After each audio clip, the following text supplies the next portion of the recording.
Get the CV in my hand. Just Okay, a sir, second. we are live. Yeah.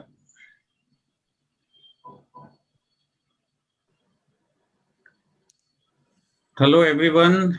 Good evening. Uh, we will be starting the uh, day's session today with Mr. Chandrakant Turakia, our President AIPMA, who is actually in the plastic industry from last 3 decades, engaged in polymer processing and manufacturing business of plastics and plastic products. He is attached with AIPMA in service to the industry since 2 decades and held many portfolios in AIPMA, such as Senior Vice President Finance, Co-Chairman, Plastivision India 2020, yes, 2020, Chairman,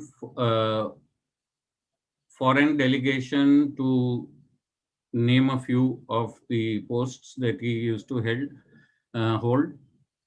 Burabai is actually my very good friend and my colleague. When I was the president of AIPMA, he was a good supporter to us. Um, he has done a lot of visitors registration. He's done trade delegations. He's done directory. As a directory committee chairman, he has been making directories for various activities. He has been a good support to Plastivision all throughout his career, uh, getting exhibitors, getting visitors, and supporting us in every manner whatsoever. Over to you, Chandrakant Bhai. Chandrakant Bhai, you're mute. Thank you, Arun Bhai. Good evening, everybody. I am honored to have the opportunity to welcome the eminent dignitaries and our participant present over here. Today's session on R&D and innovation in packaging industry, global demand and trends appear to be one of a kind session with unmatchable significance for the packaging industry. The global plastic packaging market size is projected to reach USD 320.94 billion by 2027, uh, register, registering a revenue based CAGR of 4% over the forecast period. Period. The market is majorly driven by the growing demand for plastic packaging from the food and beverage and industrial packaging industry. The demand for new house, car, and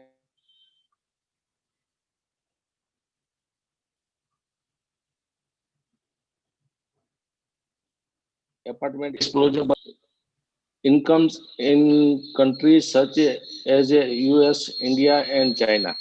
I believe this subject will help the industry to learn and get familiar with newly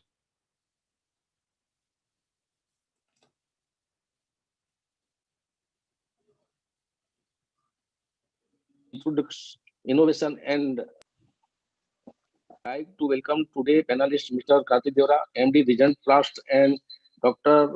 Badal Devangan, Joint Director and Head Research and Development Department, IIP.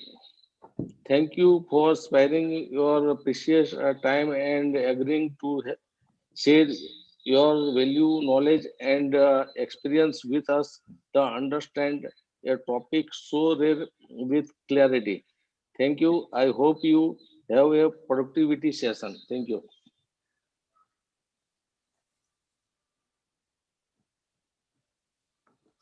Kiran bhai? Thank you, Chandrakant Bhai. Thank you for your opening remarks. Now I would like to introduce you, Arvind Bhai, our leader, our Bhishma Pitama of the plastic industry, I would say my guru, and of course, he has been with us throughout and helping us in all the necessary needs whenever we require. He is the director of Wellset Plast Extrusion, uh, and of course our governing council chairman. um, he is in fact everything in IPMA. When we say Arvind Bhai, it means everything for us. I would like Arvind Bhai to take the mic.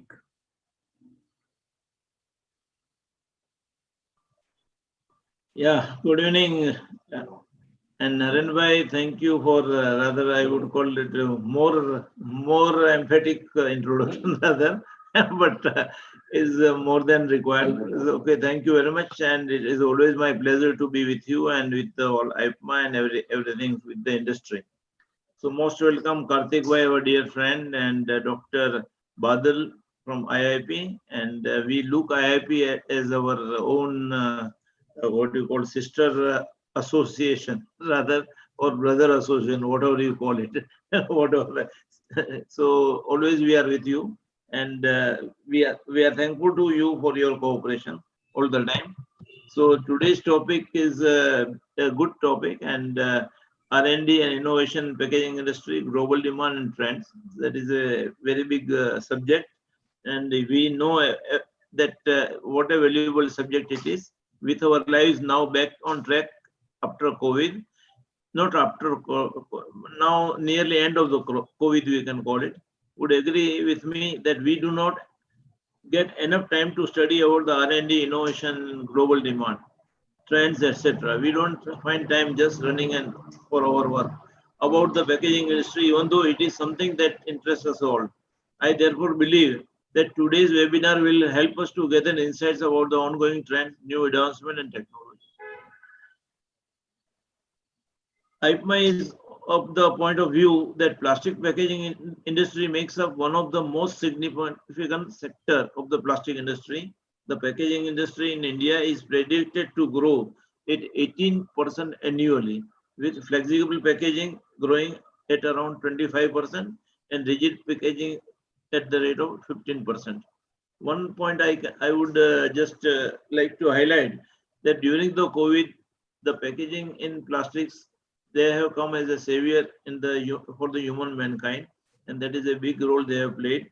So growth is ensured in future also for any eventuality. The other concerns of the site are to be taken care of, but the growth is 100% there. Companies are constantly seeking new opportunities to expand their marginal revenues and spread their businesses over larger market. Most companies realize very quickly, however, that to be competitive in this market, they must be willing to become familiar, updated, and welcoming towards the changing market. They must be willing to become the matter of change rather, or changing the scenario, and they should change themselves. The Indian plastic and packaging industry has seen a shift from low output to low technology to high output and high technology machines. There has been some major technological advancement of global standards. In this session, we shall get to know more about innovations using recycled plastics to up to the green quotient of our brand. We directly promote sustainability and helps to generate a consumer-friendly image of your brand. We'll also gain ample knowledge about the innovations in the packaging industry, global demand and trends, which is utmost importance to keep the business going and growing. I welcome our experts, Mr. Karthik Devra, and who is our dear friend also, MD Regent Plast, and Dr. Badal Devangan, Joint Director of Head Research and Development Department IIP, who have gladly agreed to be a part of today's session and share their knowledge and insights with us so we can apply it for a better understanding and development of our businesses. Thank you. I hope all of us will be having very fulfilling takeaways from this session and can use those for the growth of our industry. Thank you very much. Thanks a lot. So we look forward for a fruitful session. Thank you. Thank you, Arvind bhai. Thank you so much. Now I would like to introduce you our both our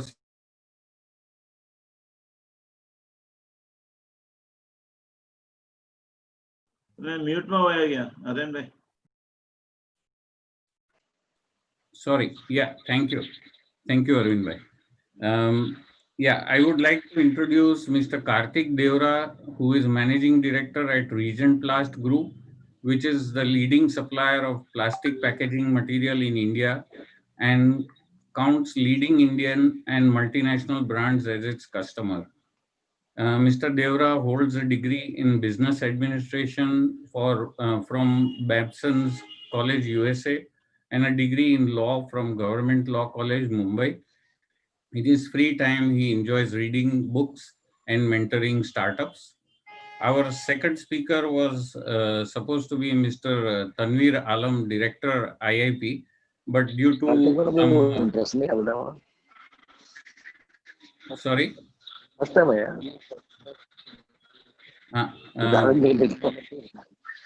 Shiraz, can you mute everyone, please?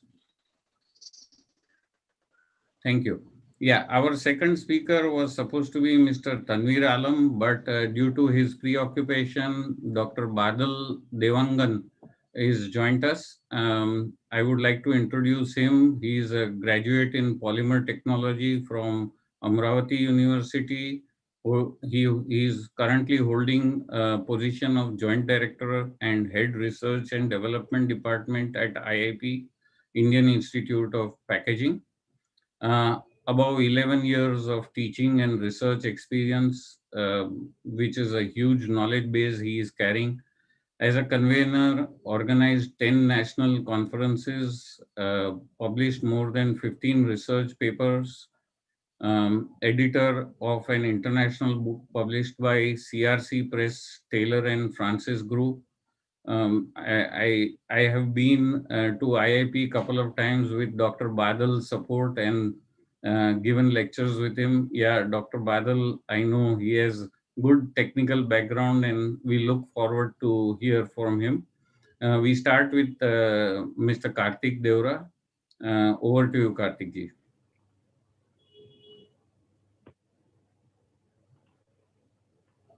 Good afternoon, everyone. Firstly, I'd like to thank IPMA and all its office bearers on this dais today for giving me this opportunity to present my views on how to innovate using recycled plastics to up the green quotient of your brand. My name is Karthik Deora, as you all know, and now I'll start my presentation.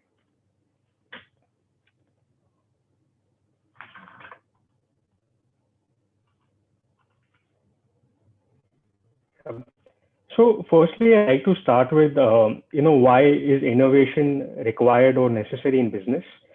If we talk about our Indian plastic packaging industry, about 90% of all plastic production is done by MSMEs in India. And, we all know as MSMEs that it is difficult to compete with larger organizations, but innovation does help. And probably the best example of innovation is Tesla.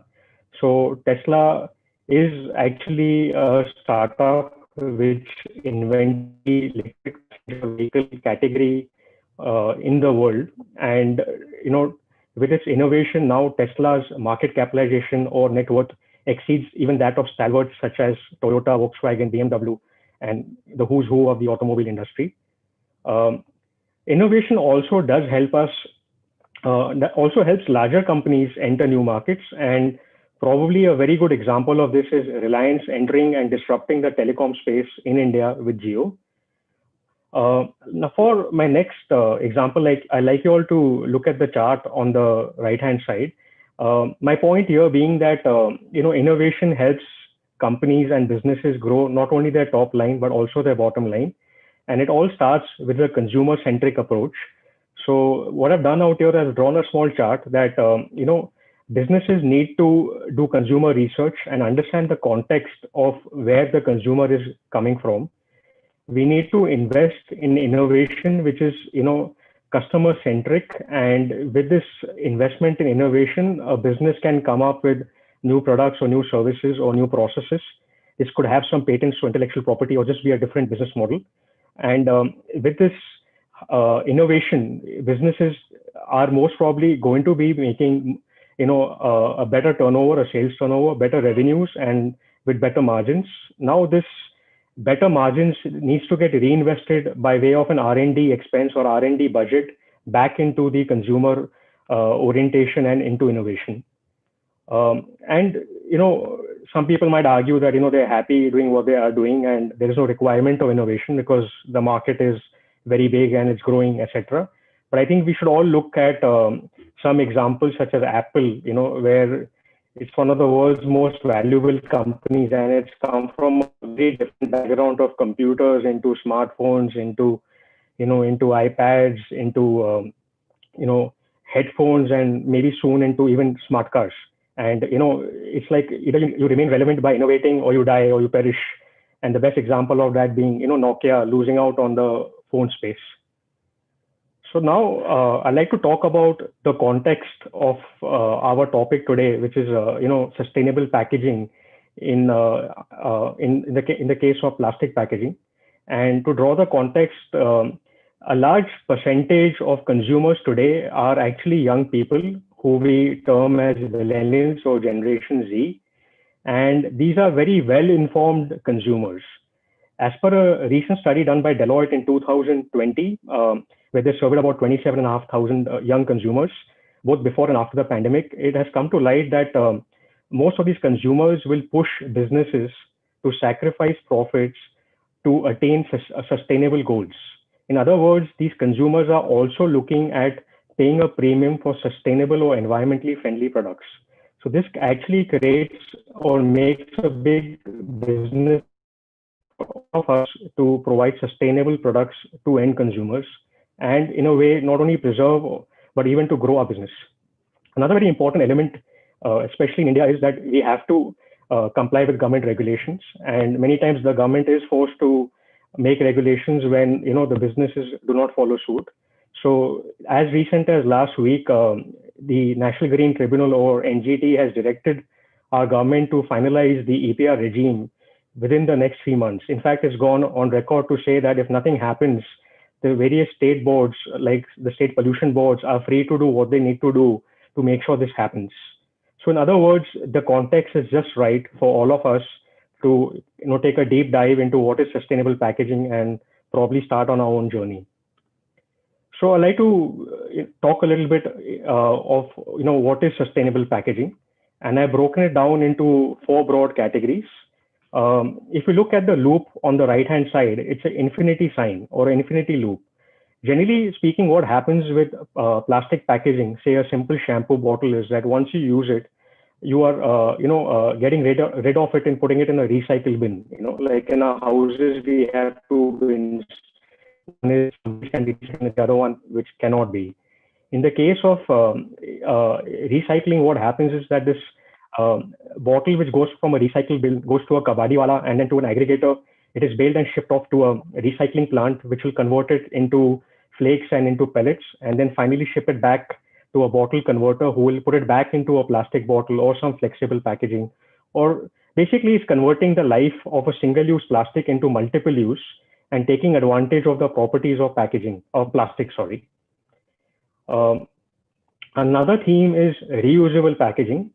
And, to best describe it, think of it that when you were in school, you used to carry a water bottle to school. And whenever you're thirsty, you finish off with the water instead of, disposing your nice water bottle, correct?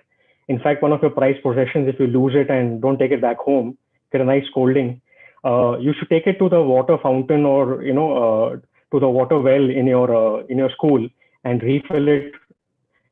The same thing happens today in our offices, that whenever we run out of water, we take it, to our pantry and refill it, or to the cooler.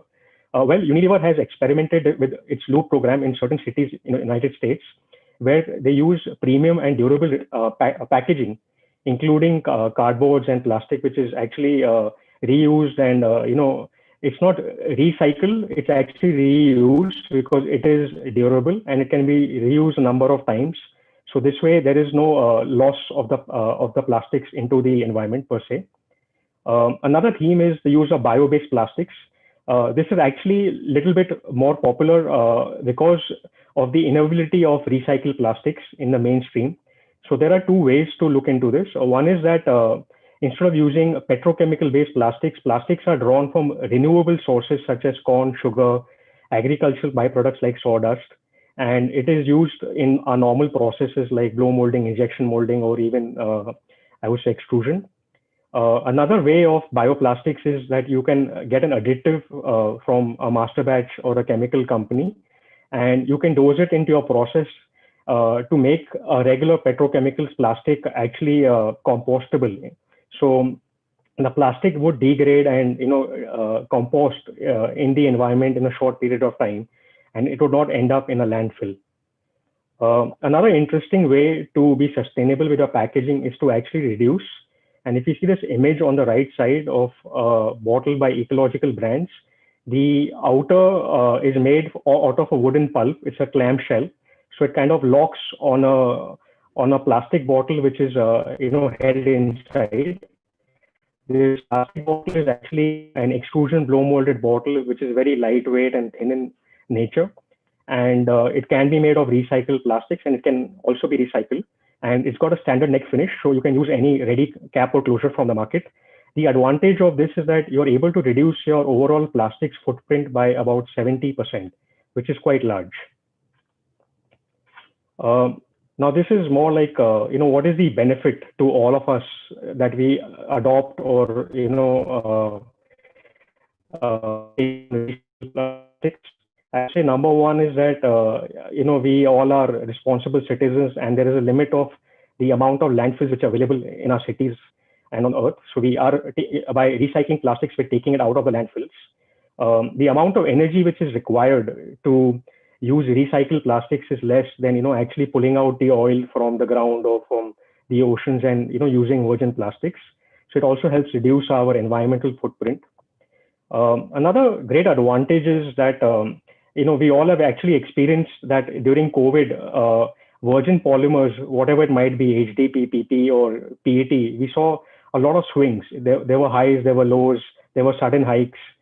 So, it kind of makes it difficult to cost your product, especially for a brand owner who's forecasting the price of his packaging and the price of his product for the next quarter per se. Generally, what we see with PE or PP recycled plastics is that these are private contracts between recycling companies and brands or converters. And the price variation for PE and PP are a lot narrower. So they don't fluctuate very widely. So in a way, you're able to control your budget on packaging by using recycled plastics versus using virgin polymers.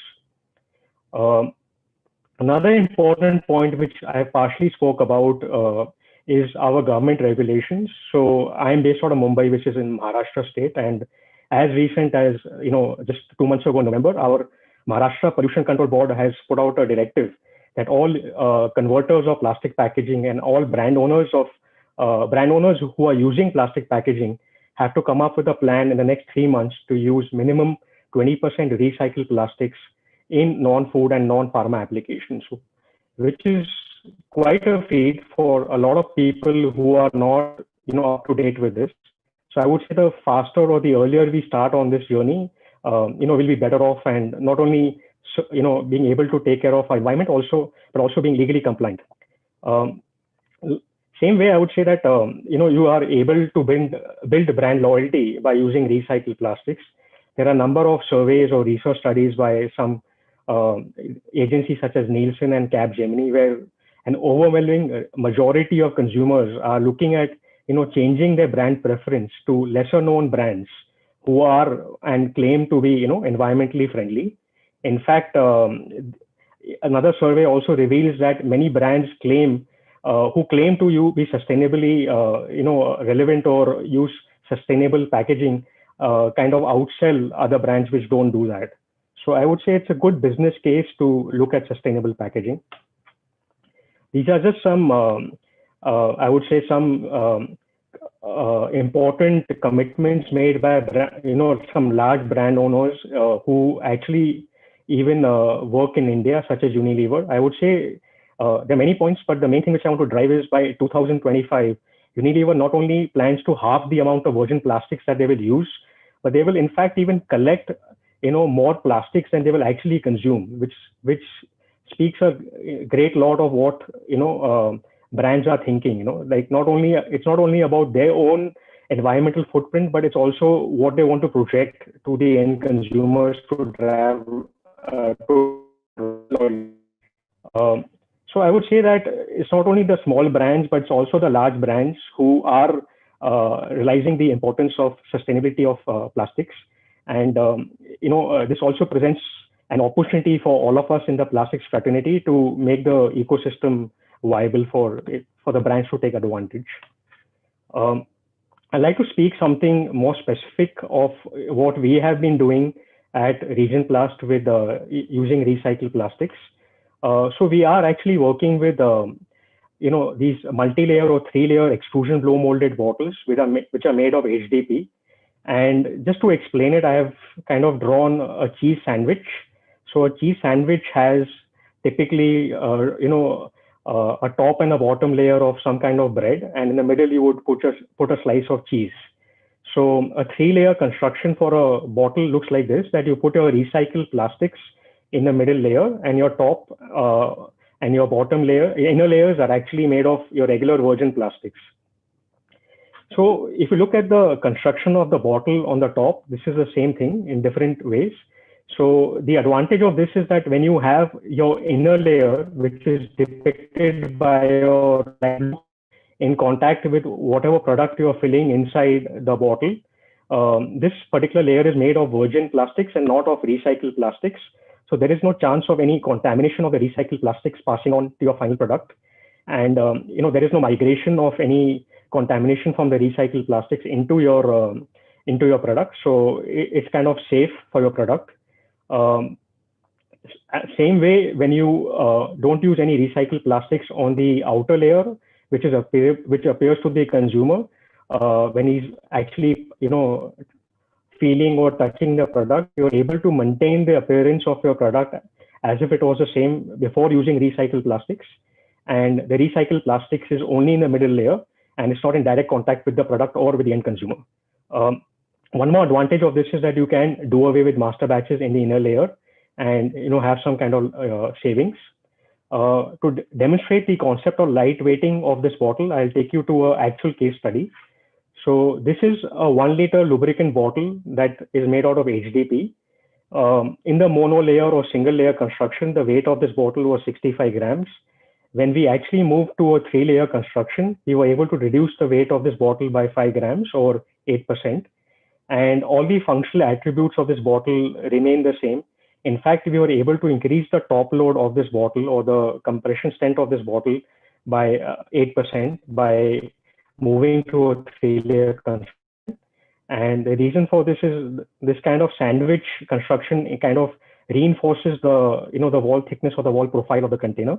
And if you look at this image at the bottom, we have purposely made this bottle 3-layer bottle using 3 different colored materials. So you can see that this is a top view of the bottle. So you can see that there are actually 3 layers in this bottle. Coming back to the challenges with using recycled plastics, I would say the biggest challenge is that there is no ISI or any quality mark with recycled plastics.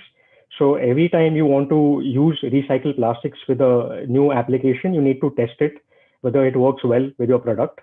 And you kind of have to arrive at some kind of specs with your recycling partner to have a standard for a particular application. Another issue with recycled plastics is that many a times you will find that the bottles which go to recycling centers have some kind of liquid or something filled in them, and even after washing them, there is an odor left in the bottle, and this odor will not work in some cases such as beauty, cosmetics, etc. It might work in the case of detergents or some strong chemicals, but not for consumer high touch products. So one way to circumvent this is by having deodorized lines, which are nowadays available for recycling plants, but they are a bit expensive and not very common. But I think in some time we will see a lot of odor-free recycled plastics being made available. Another issue right now is that there aren't a lot of machines which are multi-layer, and a lot of people are using mono-layer machines to use recycled plastics. But say you're wanting to make a white color bottle and you're not getting a white color recycled plastic pellet from a recycling company, it's very difficult for you to make a white color bottle without changing the look and appearance of your bottle. Therefore, many brands are consciously moving to black color bottles and printing or advertising that this bottle is made out of recycled plastics, and that's the reason in part why we have changed the color of the bottle to black. So this way they're able to increase or aggregate more recycled plastics to use in their bottles. Another challenge with the recycled plastics is that for end converters, if they want to move to multi-layer machines, it involves having 3 extruders versus having a single extruder. So your capital cost or your investment in machinery increases manifold, and so do your running costs of running 3 extruders.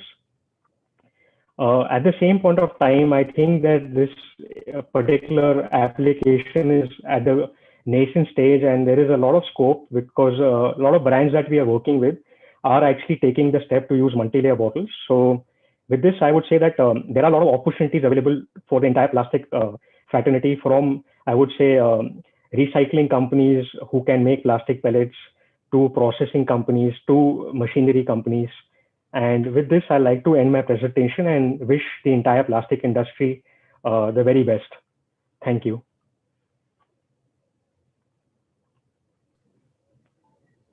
Thank you, Karthik ji. I think your presentation was excellent, especially when you spoke about multi-layered bottles and the middle layer having waste plastic, recycled waste plastic, which would create a lot of sustainability on plastics. I would now like to invite Dr. Badal, my good friend, to present his paper on the new developments. And please, Dr. Badal.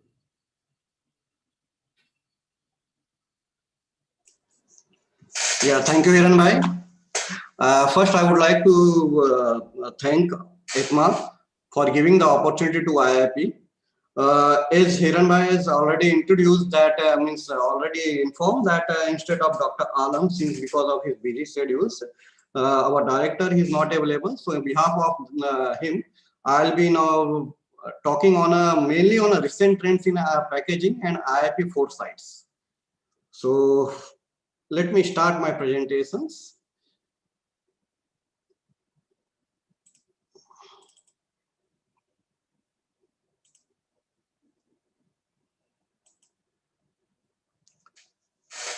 It's visible, Hiran bhai? Yes, sir. Yes, sir. Go ahead. Yeah, thank you. Thank you.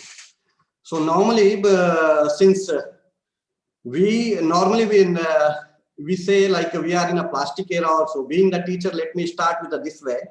And we are now going to talk on a packaging. Okay, so particularly considering we say the plastic, we are living in a plastic era, and we are now saying like we need the packaging, and whatever the amount of the plastic which is required globally or even the nationally, we say like almost 1/3 or more than that of the plastic, it goes in the field of the packaging itself. Okay, so why it is going in the field of the packaging? First, let me come with some questions like how this packaging concept, or so some introductory part I'm taking in that, like how this packaging concept it has evolved, like why we thought, given the thought, and how this technology evolved also. Let us go in a nature, because normally you can see in a slides itself, we go for the just if by seeing the banana, which itself has a natural packaging. Okay, so if you see the initially peels of the color, like it starts from the green, then yellow, then some certain black marks you will get it. Okay, so what I mean to say, nature itself, it has taught about the packaging, which is responsible to preserve, to protect, and even to represent. But one thing which nature additionally it has informed, like we get from the nature, that even the black spots, what it indicates, even it indicates the states of the fruits, banana itself, okay? Because once it goes and ripening happens and so, and finally you will get the various more of the black dots or so. So that also indicates the advanced packaging techniques, nothing but what we talk about the smart indicators also nowadays for the better supply chain management. So everything, if we minutely observe the nature, we learn many things from the nature. And I believe that this packaging technology, it has evolved from the nature itself. And that's what, like, if you find like it is nothing but packaging is nothing but mimicking what the nature has taught us. And normally we have discussed the sustainable plastic also. And however, once we see the packaging field, it is it involves all the materials which is available with us, starting from the metals, then the paper board, glass, and the plastics. And because of the packaging only, like we can have the better shopping experience. And because of that only, we are able to create a brand of any kind of the products. And even today, now we are in the era of the e-commerce. And even without the packaging, we cannot even think about the existence of the e-commerce. So this is all about, so that's what my conclusion point is, that why I would like to say these things, like we say we are in the era of the plastics or the polymers. So similarly, we can also say we are in the era of packaging, because from everything, if you observe yourself, like you will find it is in the packed form, okay? Even we pack ourselves, okay? So even our skin itself is a natural packaging. So packaging, it has become the everyday life. So normally we say like packing and packaging. So just one cycle I would like to introduce, okay, which is well aware by the everyone. Like it has the primary, then secondary packages, then the tertiary packages, and finally it goes for the palletization, then zipper container, the customer warehouse, and the retailers.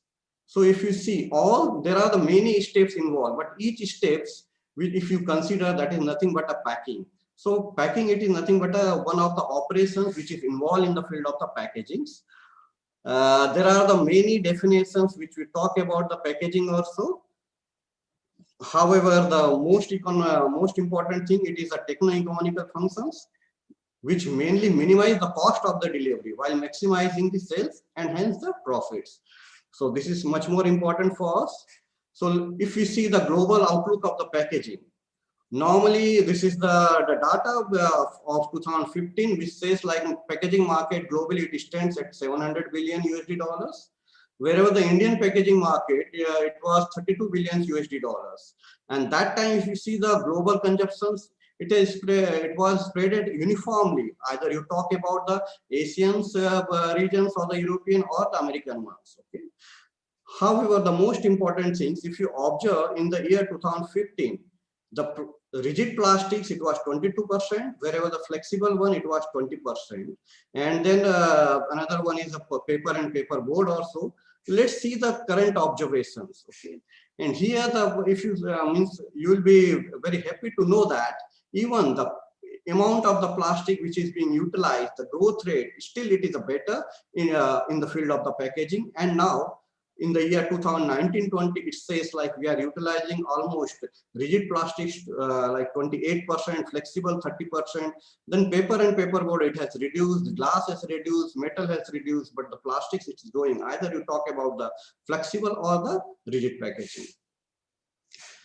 If you see the market trends or the compounded annual growth rate, flexible packaging, it is growing now just because of the COVID also. This is the 5 years of the forecast where we are considering like flexible packaging, it will be growing at the rate of 6.9%, rigid also 6.9%, paper board packaging 6%, glass, and the rest of the packaging material, it has come down. It is going to become down.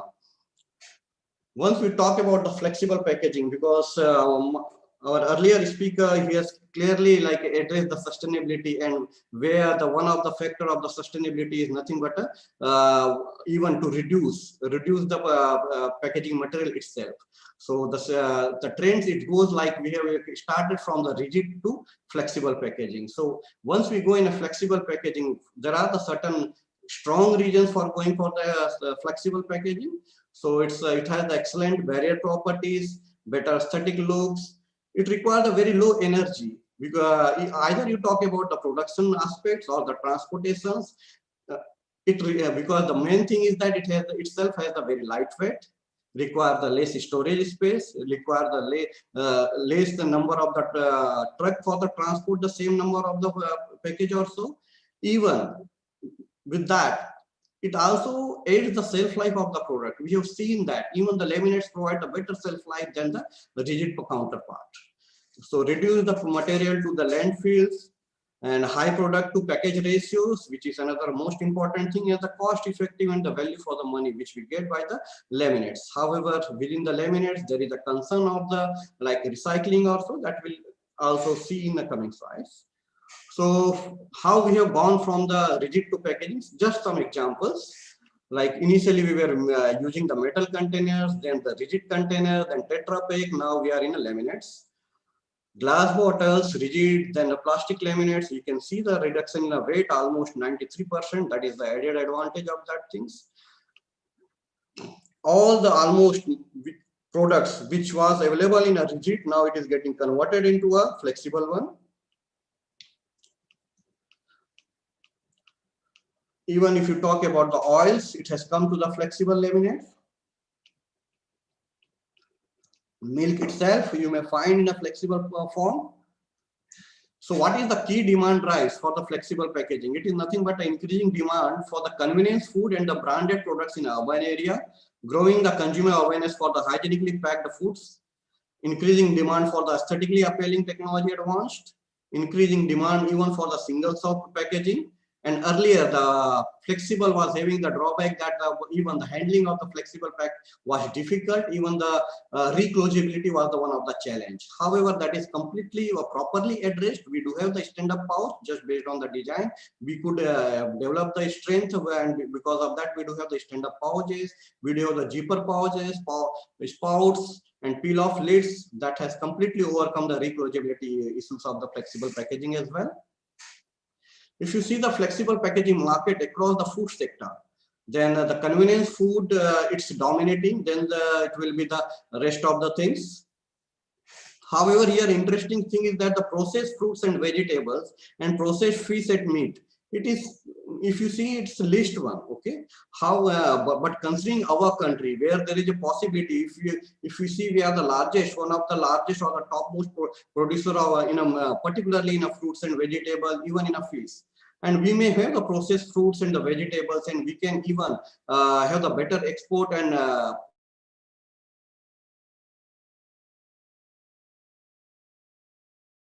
opportunity in this space. If you talk about the non-food sector, the pharmaceutical sector, it is dominating, then the personal care, then the households. And if you particularly consider the rigid packaging, within the rigid, if you go for the beverages, almost 49% it goes for the carbonated soft drinks, 33% for the your water bottle, then the fruit beverages 8%, alcoholic beverages 10%. If you see across the food sector, the cooking media, where like almost 46% of the rigid packaging goes, then the dairy products, then the confectionery, then rest of the food products. If you see the rigid packaging in the non-food sector, it is dominated by the personal care, 33%, then the household products, 24%, the pharmaceuticals, 18%. And particularly when we talk about the rigid packagings, we end up with particularly either the HDP or the PET. Okay, and here there is some data available with a PET, just which I would like to share. If you see the PET application in a rigid packaging sector, particularly the bottle water, it 31% it goes, then the CHD 20%, then the pharmaceutical 9% or so, and even it is utilized in the case of the personal care as well.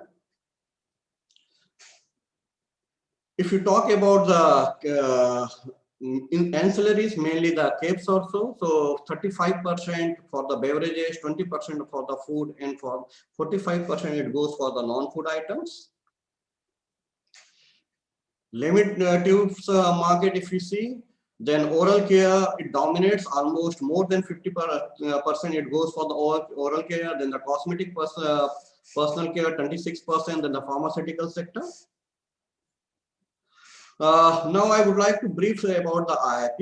IIP, it is actually a government sector. It is established in the year 1966 under the mainly by the, it is a registered society by the it is collaborative what we say the efforts by the packaging and allied sectors, and it has the administrative control of the Ministry of Commerce in India, Ministry of Commerce and Industry, Government of India. And we are having the track record of almost 50 years dedicated service which we have given to the industries. We are in a packaging development. We also give the education in the field of the packagings, particularly having the 2 years full-time course of PGDP, then ITC also, packaging information. We are in a packaging promotions as well. So these are our major activities. Just in brief, like we are particularly in research and development. We do have the various sales in that. We provide the consultancy to the even the industries surrounded by us. And yeah, another important thing, we are also associated with the Asian Packaging Foundation, Thailand. Even we are the founder member of this Asian Packaging Foundations. We are associated with the World Packaging Organization, International Organization of the Packaging Professional, and the Institute of UK. If you see, we do have the world-class laboratory, including if you see all the sophisticated instrument you will find. Just one specific things which is required, which we talk nowadays, because we are now concentrating on a sustainable packaging, where recyclability also one of the major concern. So here and this testing part is very much important, like testing of the food packaging materials, mainly the global migrations, and even the specific migration, considering the heavy metals, phthalates, BPA, terephthalic acids, and all the residual solvents also. For that, we do have all the infrastructures. We do all the testing in that. Even we are also working on the development of the certain standards. So these are the major equipments which is involved in that. If you see the major, particularly the research work where the IIP has contributed, so we have handled that study and analysis of the chemical contamination which leach out from the various food contact materials. This project, it was sponsored by the FSSAI. We have also developed the innovative packaging for the liquid jaggery, which has even extended the shelf life from the 5 hours to 92 days. And for that, we have taken the patent. We are also having the modified atmosphere packaging model for the meat and the poultry and egg products. And even we have enhanced the shelf life of the Jayanagar, MOA, and created common facility centers for it. Major projects, if you see the last 5 years, whatever the major projects which we have handled, it talks mainly on the standards parts and the development of the specification, starting with fresh kiwis for the northeastern states, sponsored by the agriculture and processed foods, development of the packaging standards for the fresh Tripura kiwi pineapples, again the northeast regions, development of the suitable packaging design for the tea exports, mainly by the tea boards, then the development of the packaging standards for the fresh fruits and vegetables by the Indian Navy. And similarly, in a similar line, we have worked on honey and kasundi, then the snake fruit products. Even we have taken the products from the BRNS. It is sponsored by the BRNS mainly to improve the mechanical properties and certain level of the barrier properties by the E-beam radiation processing of the flexible materials. We have also taken the one project, an interesting project from the Reliance, where we one has to study the migration and the leachability studies from the polyethylene terephthate, because it has to means it may go or it is being utilized in the various pharmaceuticals as well as the food sectors. And for that, the migration study, it is required, and it has been done successfully there, and it is under the PPM level also, considerable PPM level. If you see about the ongoing projects, so again, we do have the project from the Spice Board, mainly for the development of the packaging standards for the bulk and the consumer package of spices. we have taken even the product from the Aditya Birla for the like evaluating the potential options where the plastic can be replaced by the certain other alternate materials. Even the self-life studies of the partly good. Even for the UFlex, we are working on a modified atmosphere, equilibrium modified atmosphere packaging of fruits and vegetables. And there are the certain other projects. One of the interesting projects, which is which I'll say, we are also working on a single plastic composites sponsored by the GAIL, then FSI India, even to have the to identify a quantification of the leachable toxic compound from the even the recycled PET at a different condition, and the comparative analysis with various virgin PET which is available. Another important things in case of the IIP, you would like to I would like to say one safe and sustainable packaging group. It is formed by the government, where it is sponsored by the FSSI, and almost all the esteemed organization of the country is involved in that, and IIP is acting as a nodal officer, a nodal institute for this. In that, there are the various objectives, and it involves the defining the substance that migrates from the food package. Even there are the certain analytical approach. As we are aware of, there are the various standards, means there are the need of the standards for identifying the migration from the food or so. Okay, and so analytical approach need to be developed in that. Even advances in the generation of the new packaging material is required. Either you talk about the renewable sources or the biodegradability or so. So food packaging sustainability is one of the concern. Even if we prepare the sustainable plastics, we need to take care of the recyclability. So that is also one of the objectives of the sustainable, means recyclable sustainable means recycling factor within the sustainable plastics or so. And once we talk about the use of the recyclable materials, suppose if it is not in the field of the food or the pharmaceuticals, but again the means the concern always remains. Even we need to explore the opportunity in the field of the pharma and the food sector, considering the like particularly in case of the rigid packaging. If you go for the sandwich layer, like one of my our earlier speaker, he has given the one of the case study of his organization itself, where he has they have utilized the 50% of the regrind material. So there is the possibility within the rigid packagings. We may even go in the food sectors or the pharmaceutical sectors. We need to even identify what amount of the like non-inevitable substance which will migrate, okay, in the food or so. So that kind of the, even we need to limit the recycle. How much recyclable materials need to be used? Is it go all, means we may thought about the sandwich layer or so. For that, even that factor is considered under this SGP group. Sustainable packaging. Whenever we talk about the sustainable packaging, we talk about the recyclability, reusability, reduce. I think all this point it is taken care of. Wherever now we are moving towards like a bio-based materials.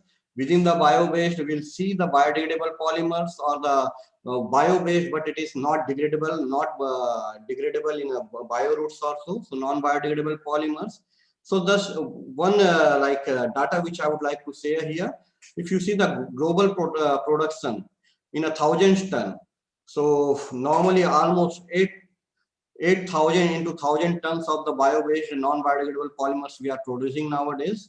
And biodegradable polymers also now year by year it is increasing. So that even we are moving properly in terms of the sustainability. However, the rate of the sustainability need to be increased. So here just one statistical observation in 2015, if you see flexible packaging and the rigid packaging, there the growth rate almost 1,000 tons, 400,000 tons for the flexible. Wherever for the in the year 2020, it became the 814,000 tons. And even rigid rigid counterparts, almost 7 times rise in rigid packaging. So what I mean to say, like we are moving towards the sustainability, and there are the various polymer which is from the renewable sources that is developed. Various biodegradable polymers are developed by the various industry, and we are utilizing in the field of the packaging. Either you talk about the flexible packaging or the rigid packaging.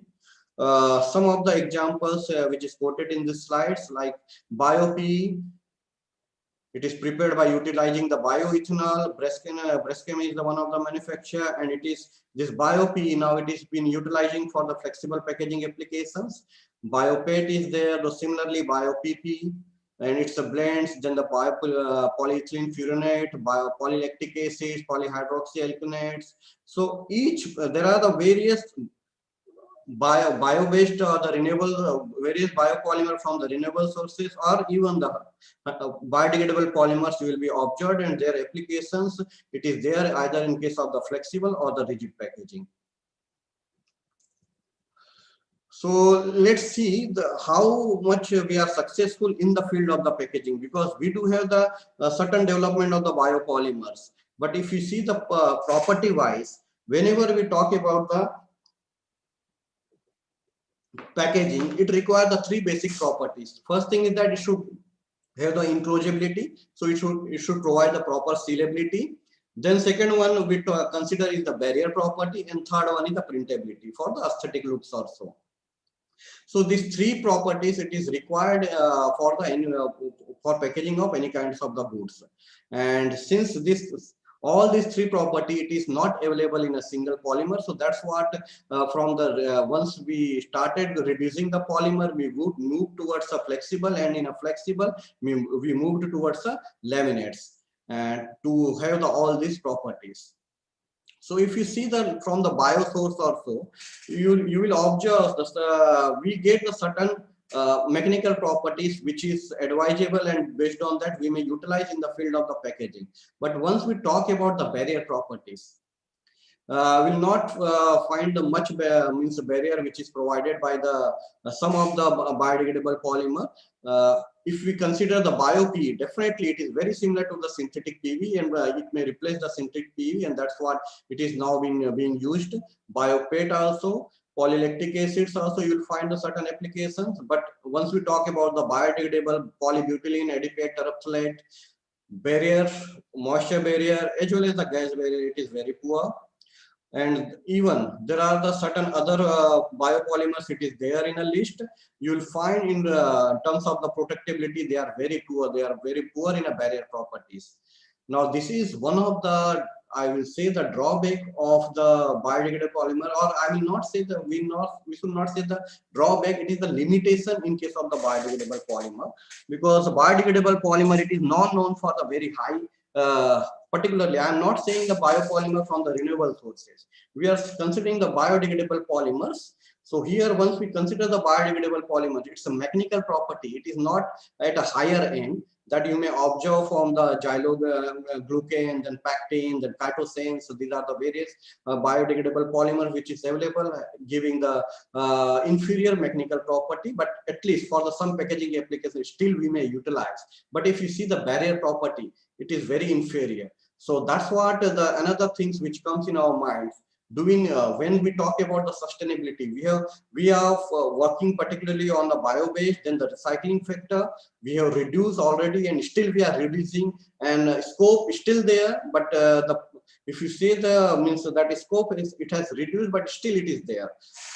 But if you talk about how to overcome this limitation of the biodegradable polymer, then another technology which may evolve, which may be taken in that to address these things.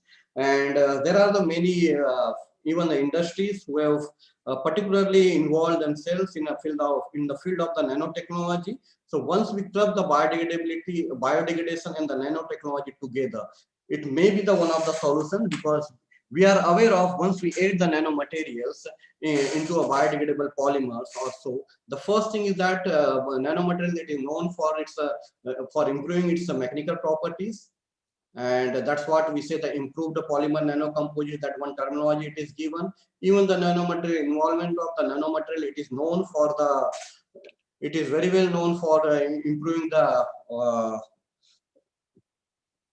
what we say the to protect from the bacteria or so, and to improve the shelf life.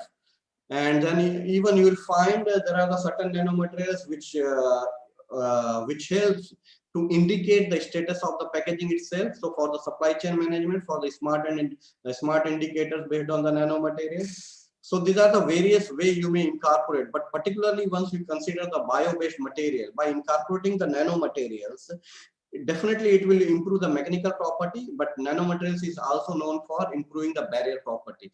Either you talk about the oxygen or the moisture barrier property, it is going to increase. And we have seen there are the, even I just would like to quote, like Gaskin is one of the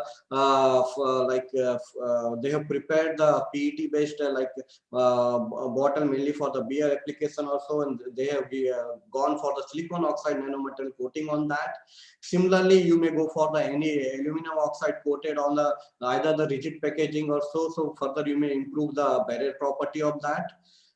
So that is done on a synthetic one. Similarly, even in case of the biopolymers, we may have the certain solution. We may even incorporate the certain nanomaterials, and we that can improve the mechanical property as well as the barrier properties.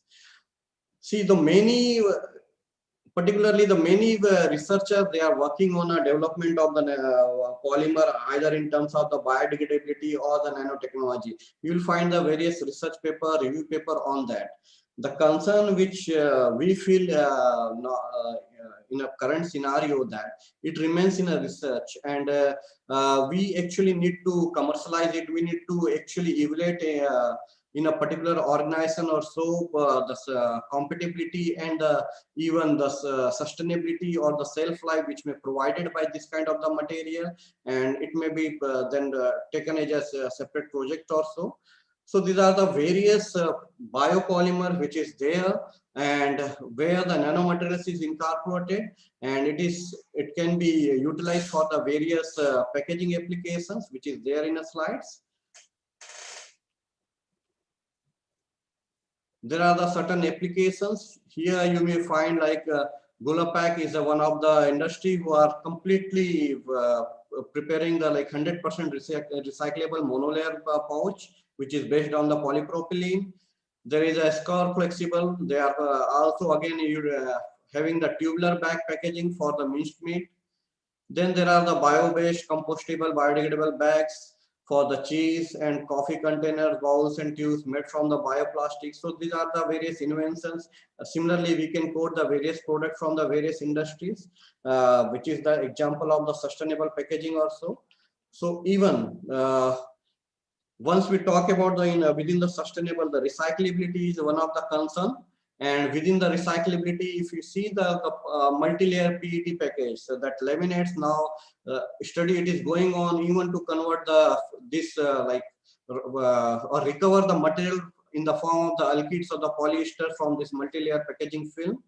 We are aware of this is very well-known fact. However, just for the means, if you can see the recycled PET, it is highly recyclable material, and because of that, it is recycled PET itself. It is going for the various application. Either you talk about the apparels, interlinkings, comforters, weddings, toys, even the various application you will find. The one very well-known application which every one of us are aware of, like World Cup jersey, even it has made up from the recycled PET bottle itself. So particularly considering the industrial aspects, since we are the institute, once we talk about the industrial aspect, just from the one, again, the analysis which is done, and based on that only we would like to comment. Mainly, the first thing is that we need to concentrate on innovate and promote the system change by encouraging the customer to use the recyclable options. Even one has to be partner with the suppliers to reduce the consumption and increase the substitutes. Even the innovation and the partner with the environmental advocacy and academic sustainability and engineering groups should be established. And we strongly believe like even the IIP may play the role in that as well. We can go for even the reducing the total packaging waste. Sometime for some application, we may have the less packaging material which is required by reducing the weight by 20 to 50%. Even we need to eliminate the plastic peripheries like a single-use bags or so, which is in the norms it has already come. If it is not utilized for the particularly packaging application, but here also there is one concern. But another important thing is that we need to emphasize the recycling and the recycled content. And as Mr. Karthik ji, he has already said, and he has already shown there are the various industries, they are bound to have the 100% recyclability. They are working on it and they have given the assurance in that. The similar line, actually, we need to promote the recyclabilities. And not only, I will say, not only in the oils and the lubricants, or even there are the possibility in all the sectors to incorporate the recyclable materials, and we should work on that.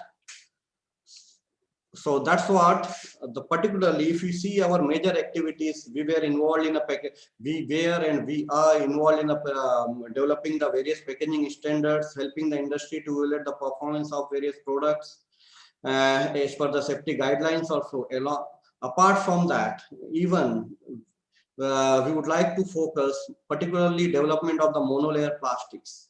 As the single layer, it is not able to give all the sealability barrier and the printabilities. So there is means by involving the various technology, either you could talk about the bands, the polymer blends, the radiations, nanotechnology, or even you may have the help of the various controlled living radical polymerization and tailor-made and provide the functionality by various means. Considering all the factors, there may be the possibility that we may come up a certain like monolayer, which may help. There are the certain examples in which we have seen that even the PP monolayer is available for the certain specific applications. In a similar line, even for the flexible also, we may come up with a monolayer plastics, which may overcome the problem of the recyclability, feasible recyclability or the viable recyclability of the laminates. Most of the people, even we also would like to work on a single family polymers. Again, by the help of the nanotechnology also, that is one of the focus will be there, because once we go on a single family polymer, definitely polyolefin is one of the things which is known for the sealability. A certain level of the barrier also it has been given, but further enhancement in a barrier is required. Printability, yes, there is always a solution. There is no challenge, not much challenge in that. But considering the single family polymer, definitely there is a scope, and we should work on that. Even we need to see the applicability of the post-consumer resins for the packaging of the various goods. We also would like to work on the development of the various biodegradable polymers, even the development of the certain smart and intelligent packaging, particularly based on the various nanomaterials. We would like to, we wish to develop the various indicators for the better supply chain management and development of the eco-friendly resins. And we have seen the various sustainable packaging materials already available. And we have seen that it talks about it, it has been utilized in the field of the flexible packaging. But once we say the flexible packaging and the application area, either you talk within the food also, there are the range of the fruits and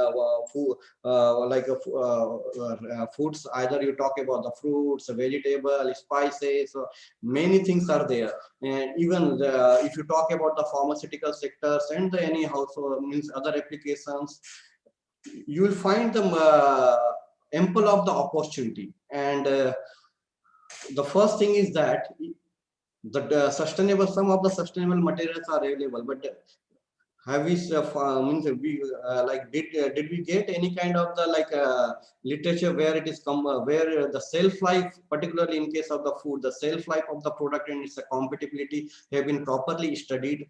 So this is again the one of the things or the challenge or the particular opportunity is there, and we would like to enter in this field. We are doing these things.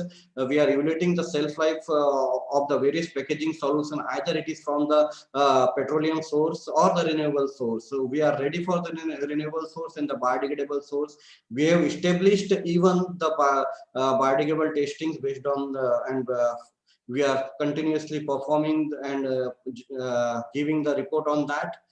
So this will be our future, these are the various R&D activities which IIP would like to involve.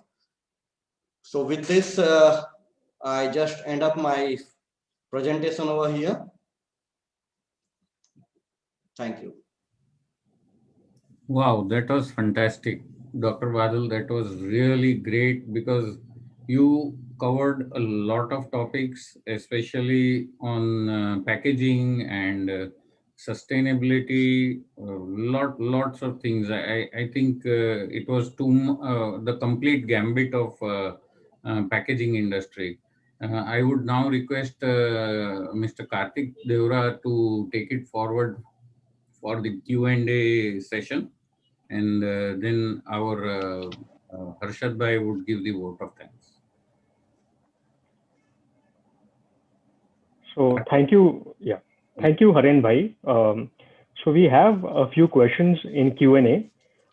We have a question for Professor Badalji from Minu Sachdeva.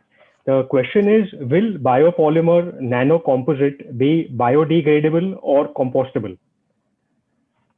If it is a biodegradable polymer, definitely it will go under the biodegradation only, because the part of the nanomaterials which will be incorporated, it will be in a few percent. Either you talk about the 0.1 to 0.3 or 0.5%. That will be enough to play the role and improve the properties. We have seen in a case of the various even the non-biodegradable polymer, 1% of the nanomaterial. If you particularly considering the nano clay also, we have seen the improvement in a barrier properties up to the certain levels, as well as the mechanical property, it has gone up. Now the constraint with the various biopolymer which is available, which is the tensile strength hardly in the range of 7 to 10 or maximum 15 or so. For certain packaging application, it is not advisable. But once we incorporate nanomaterials in a few percentage itself, it improves the properties and it will not hamper. Actually, it is also well-known fact. The presence of the nanomaterials, it is well known, reported in research articles as well. The presence of the nanoclay itself, it enhances the rate of the degradation. It enhances the rate of the biodegradation. So if it is a biopolymer over a period of time, once the condition is given, proper compostable condition, proper condition is given, definitely even the presence will increase the rate of the degradation. It will not hamper the biodegradation. Okay. I hope that answers the question well for Ms. Sachdeva. We have now another question. This question is that, IIP is actually interfacing with end brand owners as well as, I would say, packaging converters. So it's actually in the thick of things as far as sustainable packaging is concerned. So can you tell us a little bit more about, what IIP has done for sustainable packaging, or what it intends to do? If there's anything like you'd like to share of any major projects which are already public, so that everyone can get an idea of how they can approach IIP for something to be done in this field of their own. Yeah, I think that I have already mentioned, and I have already shown some of the things where the IIP has already worked. Okay.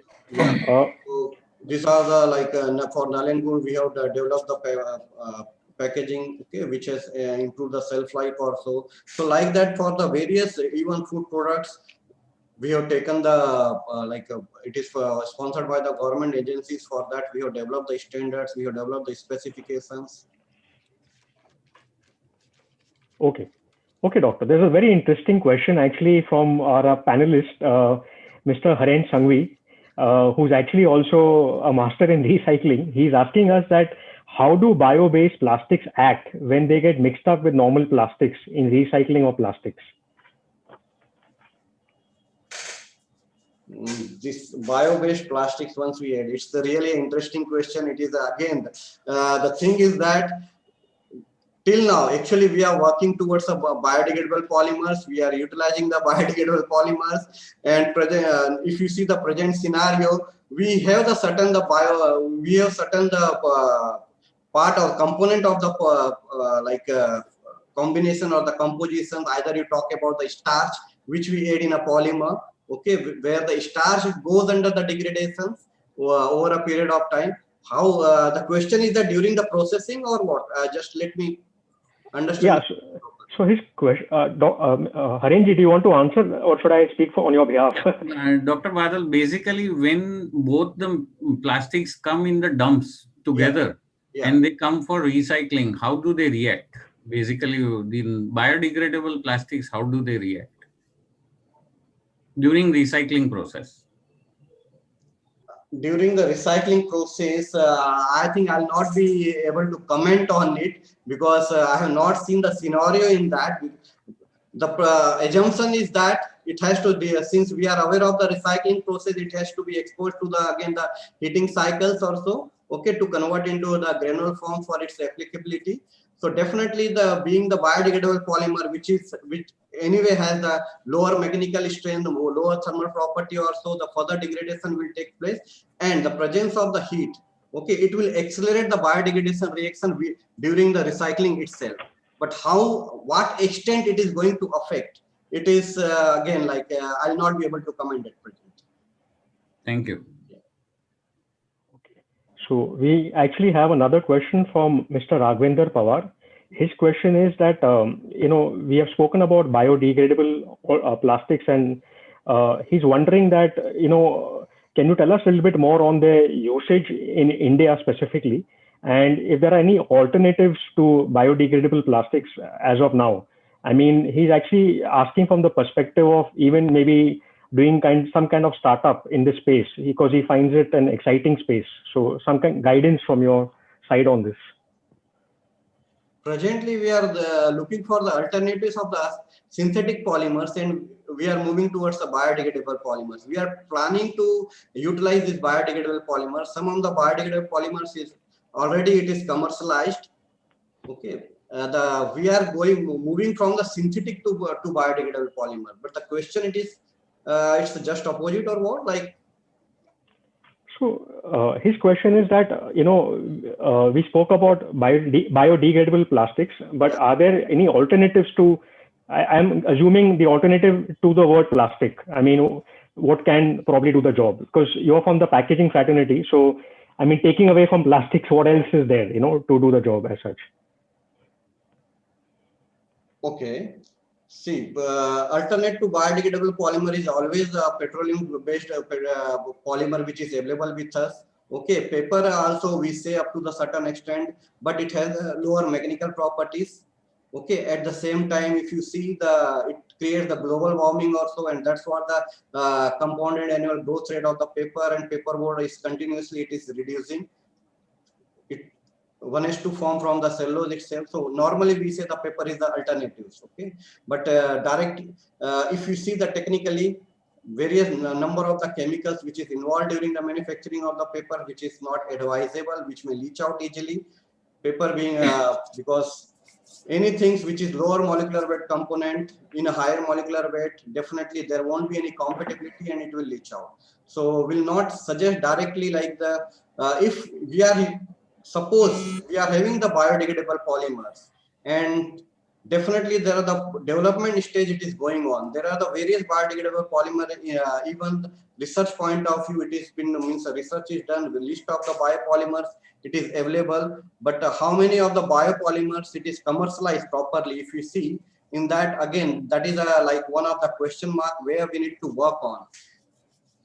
Because once we see the commercialization aspects, we need to completely study the shelf life which is provided by the biopolymers, even its disposability and everything. Disposability, it is not a concern, so that's what we are utilizing it. But at what extent and for which product? Because even if you see the food sector itself, there are the various sectors, okay? And for each one, each food, they are having their own composition, they are having their own reaction which goes on. Either it will, you talk about the enzymatic reactions or the various other reaction which is involved in that. So that because of that, it has its own shelf life. So how the packaging is playing the role in that. So proper shelf life studies need to be done over here, considering the each biopolymer, because we cannot even blindly say we do have the biodegradable polymers which can be utilized for the flexible application and it will go for all the application.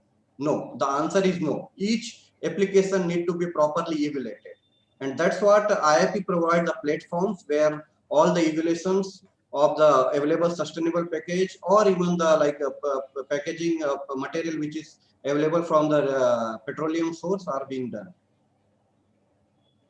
Okay, thank you.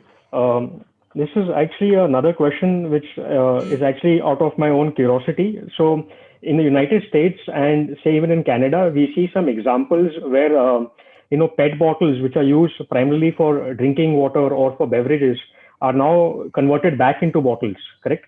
So in these countries, the government and the technology exists for, say, bottle to bottle recycling per se. Just wanted to know your perspective, that is IIP involved in any such effort in India where we'll see probably the drinking water bottle made of PET being converted back into the same usage? At present, the answer is no. In terms of the PET to PET, means PET bottle to PET bottle, no, we have not given the thought. Definitely, considering the various packaging materials, we may go for the certain applications, but up to certain level of the recycled plastics. Not completely. We have not even given the thought of the 100% recycled plastics may be utilized. So because the R&D work, like it prolongs for the certain durations and such kind of the projects, definitely one can, but at present we are not doing that. Okay. Okay. Thank you, Mr. Badal. I think with this, our Q&A is now over. I hand it back to the panelists.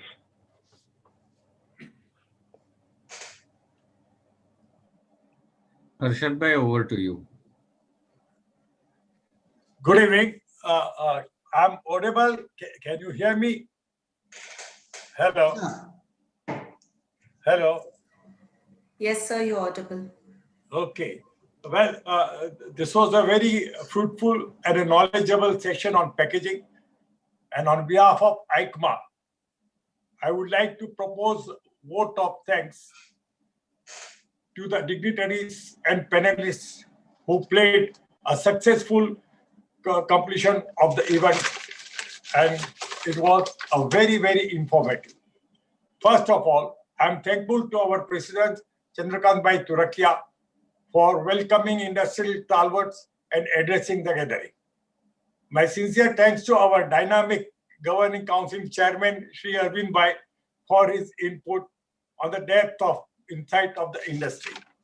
Well, my special thanks to our President, past President, Shri Haren Sanghvi, for wonderful introduction and presentation of our leaders, Mr. Kartik Devra and Dr. Badal Dhawangan, Joint Director and Head of R&D Department, IIP. This has been a very informative webinar and great fruitful discussion on the technical information. Well, regarding the role of innovation, automation, and other use of recycled plastics and polymers, Mr. Kartik Devra gave us a deep knowledge about the reuse of the regrind material, also mentioning the role of EPR. And well, Kartik is a leader in plastic. He showed the process and new innovation which can be used, the use of bioplastics, polymer in packaging with the latest technology, which he already showed as multi-layer bottles and other products without compromising on the quality and value of the production of the product. Yes, he has also kept the consumer in his mind. Well, we have learned a lot of you from Mr. Kartik. Thank you very much. Well, my dear Mr. Badal, your information and technical knowledge is very, very depth. Well, you discussed regarding the recent trend in packaging. You nicely pointed out the need of innovation, advanced technology, and packaging and improvement in packaging. Well, not only rigid, but also flexible packaging, giving more importance to the flexible packaging, also giving the different ideas of paper, not only plastics, but paper and other packaging, considering the cost aspect with the flexible packaging, acceptance of the product in the global market, and the need of the hours and the need of the change in the technology objective research, nanotechnology, guidance, and so many other suggestions that you have given us. It has given a lot of input and information to our industry. Thank you very much, sir. Well, at the same time, I must thank all the people who have taken a very good part in this session, and with their different kind of question, it has given lots of knowledge to everybody. Well, all the audience, very kind of you to spare your time and attend the webinar. Well, at the same time, I must thank our ICMA team. Well, Mr. Balani is not here, but he has managed everything the same way. Our ICMA team of Uma Gupta, Shiraz, Prasad, Aniket, Tattagan, everybody in the staff, they have worked for the success of this webinar and Plasti World. Well, same way, last year, same period, in Plasti Vision, we had same kind of seminar, a successful seminar, and this year, same time, we have a successful webinar on packaging. Thank you. Thank you very much, everybody, and thank you for your cooperation and support. Thank you. Thank you, sir. Thank you so Back much. to you. Thank you, everyone. Thank you. everyone. Thank you.